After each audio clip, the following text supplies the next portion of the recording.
Entretien avec le colonel Brélière, le 15 juin 1991, à l'issue des retrouvailles organisées à Saumur par les Ximo de la promotion Jean-Claude de Pêchebrun, 1960-61.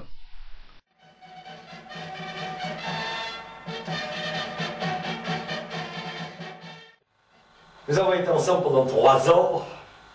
Oui, aujourd'hui, tout à fait entre nous et sans... 3 bonnes années. 3 bonnes années, oui. On a appris à sourire. À avoir confiance. Mais à sourire, oui. Et oui. Et je peux vous dire, là, aujourd'hui, que nous sommes tous les deux. Je sais que pour moi, ça a été une chance et un honneur, j'en dis pas plus. Je pourrais, si vous le permettez, répondre tout de suite.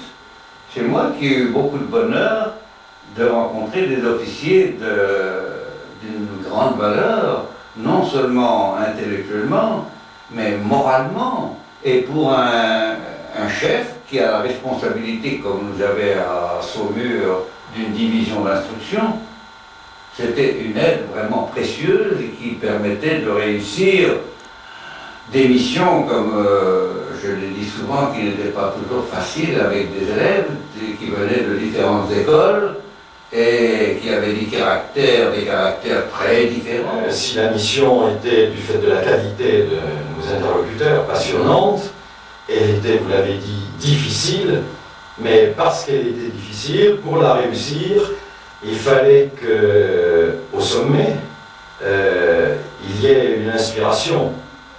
Cette inspiration, ça a été vous, et de ce fait, ça s'est traduit dans des actes, dans des méthodes, et puis dans un souffle, bon, qui nous emportait tous, vos instructeurs comme les élèves, et vous le savez très bien, il ne faut pas le dénier, mon colonel, vous le savez très bien. C'est pourquoi ils nous ont réunis ici actuellement à Saumur. C'est la suite logique de ce souffle qui est parti de vous.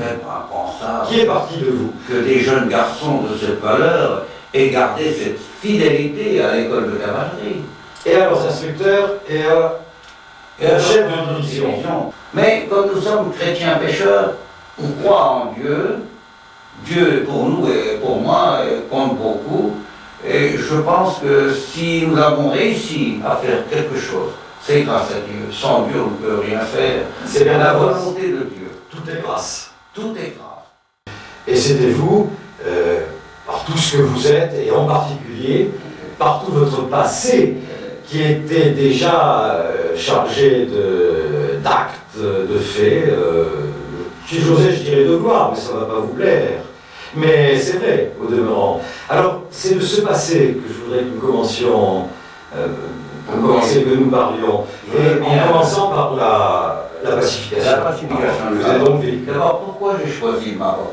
Voilà, jeune garçon, à 18 ans, je choisis le Maroc parce que j'avais posé la question à mon père, et je lui ai dit, je voudrais partir dans un des départements d'Algérie, du Maroc, ou la Tunisie, ou la Syrie. Je pensais également à la Syrie. Oui, la Syrie, pourquoi pas, oui, pourquoi pas. Mais mon père, qui était un homme très averti, m'a dit, mais si tu veux faire œuvre utile, ben non au Maroc, puisque la pacification va recommencer. La guerre du Rif est terminée, et il y aura certainement beaucoup à faire pour ces tribus qui sont abandonnées.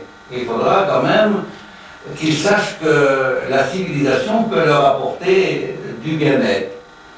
Ça m'avait frappé, je me dis, mais en effet, à 18 ans, on se croit tout savoir, on est parfaitement ignorant. Mais j'avais écouté mon père comme il se doit, d'écouter ses parents. Et je suis parti au Maroc, au 3e régiment de ce pays marocain. Celui dont la devise? La victoire vient de Dieu. C'était quelque chose.